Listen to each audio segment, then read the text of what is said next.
I'm using my campaign as a teaching tool. I want voters to be educated in who they choose, not rely on name recognition, not rely on a letter after the name. I want them to look at the platform. I want them to ask themselves, does this person live the life of their platform? That's who we need in office. Educate, inform, inspire. The Dan Parsons Show, a podcast that lifts up instead of tearing down. Hey, thanks for tuning in to the Dan Parsons Show. I am your host, Dan Parsons. Coming up on today's show, Elina Newman, candidate for Lincoln City Council. But before I introduce Elina, do me a favor, please. Hop on over to our YouTube channel and subscribe to the pod. We'd really appreciate it. And if you'd like to support us, go to thedanparsonsshow.com, where you can become a friend of Dan on Patreon. The people decide. The voices impacting Lincoln. This is Election Coverage 2025 on The Dan Parsons Show. Well, here at The Dan Parsons Show for the next few weeks, we are focusing on the Lincoln and Omaha city elections, including the Lincoln City Council races. So it's my pleasure to introduce to all of you one of those candidates, Elina Newman, a registered nonpartisan here in Lincoln. Elina, welcome to the Dan Parsons Show. Thank you. Thank you for having me. I'm super excited. Absolutely. So 9 candidates are running for Lincoln City Council, including 3 incumbents. Those 9 candidates will vie for the 3 at-large seats in the upcoming April 8th primary election. Voters will have the opportunity to vote for 3 candidates on their ballot in the primary, and then the top 6 of those 9 will advance to the May 6th general election. So just a little bit about Elina, and then I'm going to shut up and let you talk. You're a first-generation immigrant who is a pharmacy technician, and you teach psychology. And you ran twice before for the city council. You ran for the at-large seat in 2021, and then in 2023, the Southwest Lincoln District 3 seat. So, and we're going to get into some fun questions here, but what did you learn from those other 2 experiences of running for city council? I learned that what I thought politics was not at all what politics was.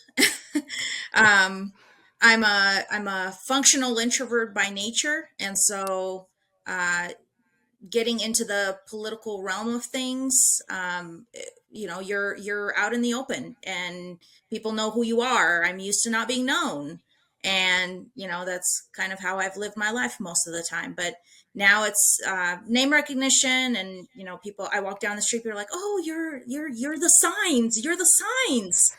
Like, yeah, that's me. How can I help you? I think that is difficult for people who aren't naturally, as you said, an extrovert and love to be around people and love to talk to people. I think that is a challenge for candidates. I love those things. So I love those things. That's why I'm a functional extrovert. So I love talking to people, but I need a recharge. So there's a period of time that I need to step away to recharge my battery, and then I'm out again. Yeah, no, that makes sense. I've known people like that, and you understand yourself after a while and think, okay, my bucket is filled with talk and with people. Now I got to go take a little break and then get back into it. So, well, one of the things, Elina, that we've done here at the Dan Parsons Show, basically because of viewer requests, is a set of 4 questions, just kind of quick fire to get to know my guests a little bit. And then you get to fire one back at me, a question of your choice. And so if you're ready, let's do these. Okay. Question number 1. I call this Dan's 4 and you're 1. Where did you grow up? So as you mentioned, I'm an immigrant. I'm actually a refugee. So there's a very fine difference between the 2. But Yes, refugees usually don't have a choice of where they go. They flee persecution. And so my family fled communism and genocide And my generation, so me and my brother were the second wave of my family to go through the Armenian genocides. So So it was Armenia that you came from. yes. Armenia. Okay. So I Very was good. born in Azerbaijan, Baku, but we are Armenian. I'm pretty sure we're like the last set of 100% Armenian ethnicity, I think. But the Armenian genocides have been going on for years and years and years. And my family was one of those families. I came to the US in 1993. And so I went right into education. I went to Everett Elementary for 2 years. And then I transferred to Lincoln Christian in 6th grade, graduated from Lincoln Christian, went to UNL, and then did my bachelor's, master's, and PhD. Graduated in 2020 with my PhD. I just take opportunities as they come. I try to be useful. I try to be helpful. I'm trying to use my experience as a teaching tool. I'm an educator by trade. So I teach psych and soc, and I work as a pharmacy technician. And then I own a small editing business. And then in my spare time, fit in ballroom dancing and running for politics, I guess. Yeah, the ballroom dancing. I saw that on your resume. That's cool. Yeah. Okay, next question. The most famous person you've ever met? I don't know what famous entails. Like, I haven't really met any famous people because I don't go anywhere. I've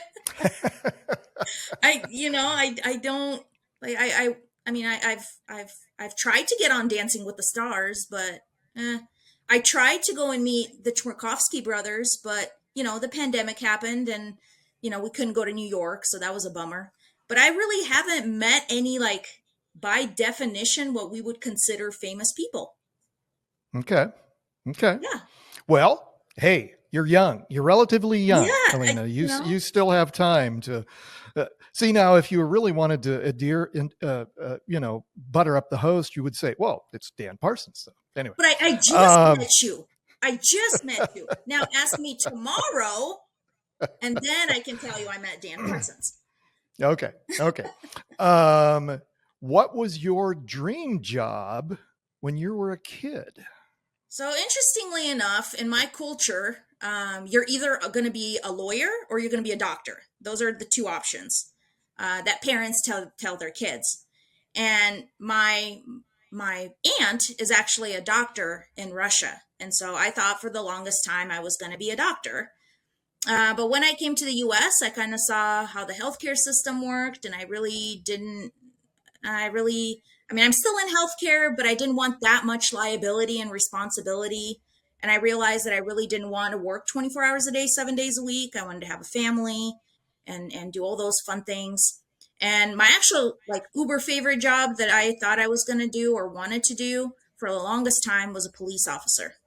Okay. But I never got the oomph because, well, I'm pretty tiny. So, like, not a lot of people will be afraid of someone like me. Like, they're not, I don't emote, a big tough person. Yeah. I'd be like, we'll just talk about it. Like, yeah, let's go get coffee. Yeah. Okay. My last question, and hopefully this question will hit you, since I know you like music because you're a dancer. What was the first concert you attended? Evanescence. Ooh. Evanescence. Okay. And where was that at? I believe it was in Texas, where we're visiting my husband's parents, and then we went to the concert together. Okay. So, yeah, it was how old were you then? Were you? Oh man, sound like it was you were older. you were as an adult. Yeah, as an adult, very much an adult. As a refugee, you probably didn't have a lot of opportunities to go to concerts. No. Yeah, I did not. Yeah. Okay, thanks for playing that. Okay, your question for me. So this is going to be deep. It's deep. if you could get rid of one woe in society, what would Wow. it be and Wow. why? Wow. And see, you didn't prep me for this, which is fine. I didn't ask you to. You didn't ask If me, there you just was, said one question. that's right. If there was one thing in society that I could, that was a negative, right? That you could get rid That of. I could snap my fingers and get rid of, what would it be? Um, well, um, this may shock some of my Republican friends, but I would get rid of hate. Yeah, I think that is my answer. I'd get rid of hate. I like it. So there you go. All right. See, I our like it. audience I is like getting to it. know you. We're getting to know me. Yeah. Okay. Let's get into the nitty gritty. This is your third time running for city council. Why do you want to serve? Obviously you have that bug, you have that desire to serve. And I've known a lot of politicians that don't get elected their first time. Very few do. And many candidates decide that they're going to run until they win.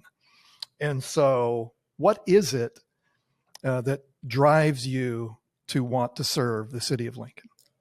So, public service is all I know. So, like you said, I have the public service bug. I'm an educator. I'm a healthcare worker. I'm a community healthcare worker at that. And everything I've ever done has been in public service. And so I see this as an extension of using what I know. And, not only my educational background, but also my small business background, my healthcare background, my refugee background, because Lincoln is a hub. And, we do not have representation on the city council for refugees. And we're making all of these decisions for refugees. And we have nobody who knows what's going on, specifically in that community and the struggles that certain policies can bring forward. So I think that's a big piece. The other one is I made a promise. I keep my promises. I'm a woman of my word. And so if I tell someone I'm going to run, I'm going to run. And if I am not going to run again, I tell people I'm not going to run. And so No. because I made that promise, I have to keep my promise. And I'm using my campaign as a teaching tool. And, I want voters to be educated in who they choose, not rely on name recognition, not rely on a letter after the name. I want them to look at the platform. I want them to ask themselves, does this person live the life of their platform? That's who we need in office. And our leaders need to be people of their word. I appreciate that. And I also appreciate the fact that you are a registered nonpartisan, because, again, one of the themes of this show, and kind of how I've evolved politically is, I'm kind of tired of pick a team, red team, blue team. And, as I say, truth over tribalism. And so that's what I appreciate about the city council races, because when you look at those ballots, there are no letters behind those names. And obviously there are known Republicans that are running. There are known Democrats that are running. Are you the only nonpartisan of the 9 candidates? No, there's two more. So there's two more. Okay. There's two more Okay. nonpartisans. Okay. I'll get up to speed. Thank you for educating me, because I didn't know that. But that is, I think, very important when we come to city government. It should be nonpartisan. And obviously, the red team and the blue team, they're going to support the colors of those jerseys in this race, and there will be some advantages for those people that have letters behind their names, but. I just think, and again, that's why I love politics in Nebraska, because of our Nebraska legislature, the most unique legislative body in America, nonpartisan, one house legislature. So anyway, I respect that, Elina, that you decided to forego. Have you always been nonpartisan? So Registered? not always. As I became an adult, I took I kind of, it's kind of like when you grow up and you see your parents, the values and the morals of your parents kind of get passed down to you. Yeah. I've seen too many things. I've seen corruption on all levels. So my family was persecuted because of a label. And so I Yeah. can't adapt a label because I am endorsing what happened to my family. Yeah. Yeah. Absolutely. Yeah. And you have the right to be emotional for saying that. That's good for you. I respect that. Okay. Next question. What is the most important issue facing the city of Lincoln and its residents? So a lot of times, so as I'm talking to people, my priorities are not my priorities. So as a representative of the people, I should be bringing people's priorities to the forefront and including them in some of those decisions.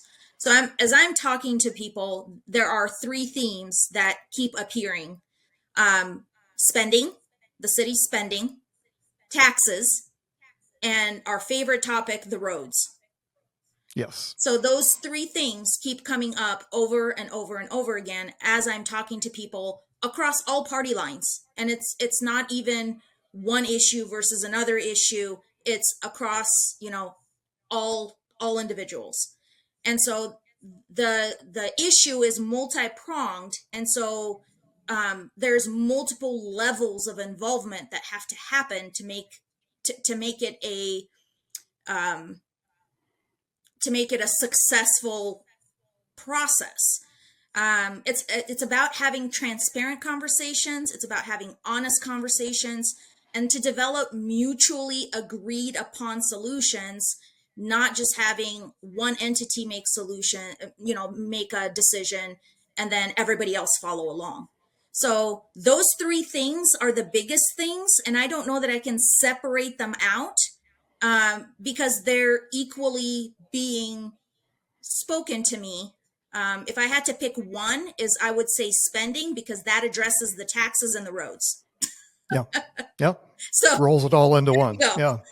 Yeah. Well, speaking of roads, and again, we have a limited time here, but obviously you're going to be talking to voters and talking about all these issues. But how do you feel about that quarter? So, City of Lincoln is going to put before the voters the extension of the quarter-cent sales tax that was approved a few years ago for street maintenance and construction. What is your viewpoint on approving the continuation of that quarter-cent sales tax in order to build and maintain our road structure here in Lincoln? So, because the city of Lincoln is already heavily taxed, I'm not in support of any additional taxes. I think we have to work with what we have. We have to look at that spending. We have to decide what our needs are and what our wants are. And I think we need to shift our focus a little bit to the needs versus the wants. I think we're really heavy on the wants, not enough on the needs. And then reassess at that point, after we've looked at everything and we've had that honest and transparent discussion about where's the money, where is it going, what projects has it funded. I've been driving down A Street for years and years and years and years. And even though we had the quarter-cent tax, A Street is still a hot mess. So I don't know how the projects are rolled out. I don't know how the streets are decided, like what street they're going to repair first. I see the same streets being repaired over and over and over again. It's not a very good use of money. So it's not necessarily the tax, but I am not in favor of any other tax until we have a discussion about where that money went for the past however many years. Yeah, very good.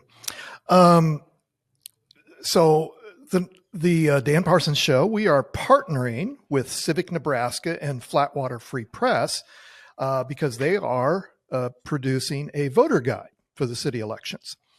And so I would encourage any of our listeners and viewers to check that out. Flatwater Free Press, of course, the nonprofit newsroom here in Nebraska, and Civic Nebraska. So two nonprofits have teamed up to do a voter guide.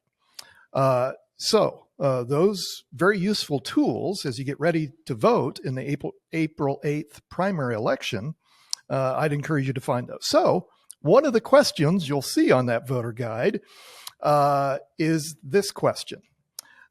Lincoln's economy has diversified recently, but challenges remain in attracting businesses and retaining skilled workers. What strategies will you pursue to address those challenges? So as just a big overview of that question has so much packed into it. I can stay on for 2 hours talking about it, but basically what is going to attract people to Lincoln? Okay. We need to have a reason for people to come to Lincoln, and it's not the fancy things. It's things like housing. It's things like infrastructure. It's things like small businesses, opportunities, entertainment. Entertainment has died since the pandemic. Homes. The home market is horrible right now in Lincoln. And I can go to Omaha and build and have the same house for $30,000 to $50,000 less than I can here in Lincoln. And that shouldn't be a thing. We should be competitive. The other thing is partnerships. Create partnerships with public-private partnerships to work with local businesses and universities. Create partnerships with university. Create partnerships with community colleges to get partnerships going, to get apprenticeships going. Give people a reason to stay in Lincoln. It's kind of like the college environment. How do you get students doing well in college? You get them involved in activities in college, and then they have a reason to stay. Yeah, I think that's a really good point. I mean, we obviously need to attract people here, but yeah, we ought to put some effort into retaining those young people, to lose them to, Kansas City, Denver, Chicago, wherever. And yeah, I agree with that. And I guess, I don't know what you consider the fancy things, but I consider entertainment one of those things that maybe is not, exactly, it's not the brick and mortar, it's not the infrastructure, but it's the things that will keep and attract young people to the city. And so I agree with that. What I was referring to is like buildings. It's not the buildings themselves. It's the hubbub that goes inside the buildings. It's one thing to build a venue space. It's another thing to have people in that venue.